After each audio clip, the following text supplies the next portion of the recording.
Yesterday was the 6th of June 2019, a day that marks 75 years since the Allied invasion of Europe, D-Day. And to the young men from America, Canada and the British Empire who took the fight back to the Nazis, we owe them a debt we can never repay. There aren't many things that make me proud to be British at the moment, but watching the commemorations did do that. Because these veterans, they're in their 90s now or older. And an interview with one of them, he said, well, something had to be done about Hitler because he was a silly chap. Is there ever a better example of the British stiff upper lip than Hitler, one of the most evil men who's ever lived? Yes, he was a silly chap.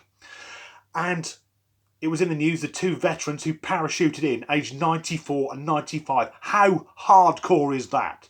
The only thing that would have made that better is if a Spitfire had flown across the sky carrying a banner that said, "Fuck you, Germany" on it.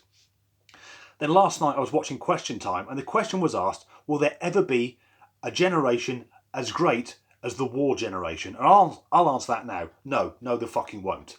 In fact, I'm quite concerned about future generations. Because although we still have many brilliant young men and women, there seem to be a lot more moany, crying little bitches than there used to be. This week I was reading a blog written by a woman in her early 20s who says she's got PTSD from Twitter. Fucking Twitter. Now I know it can be quite unpleasant, but I wouldn't compare it with running up a beach taking heavy machine gun fire. Also a few weeks ago I heard a thing on the radio about a young man, he's 18.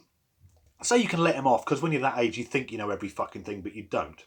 And he was saying that people born in the 21st century are the most traumatised generation ever. I'm sure people who lived in Germany in the 30s would argue with that, but his argument is they're growing up in the shadow of 9/11. Well, boo fucking who? You're lucky you're not old enough to remember it because that was a fucking terrifying time. Do you remember in 2001 when for a few months everyone thought the world was going to end?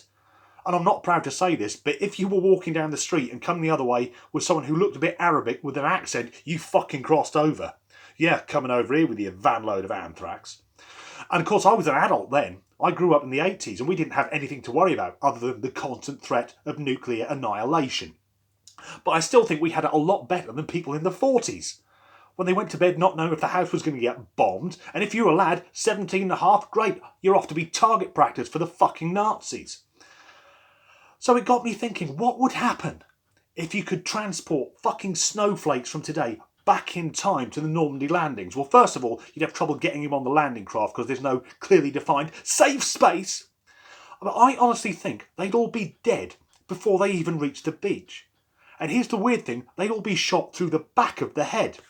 And that's because so many of them are so narcissistic. Once they got within distance of seeing the beach, they'd be going, hey, someone, take my picture, yeah, hashtag invasion.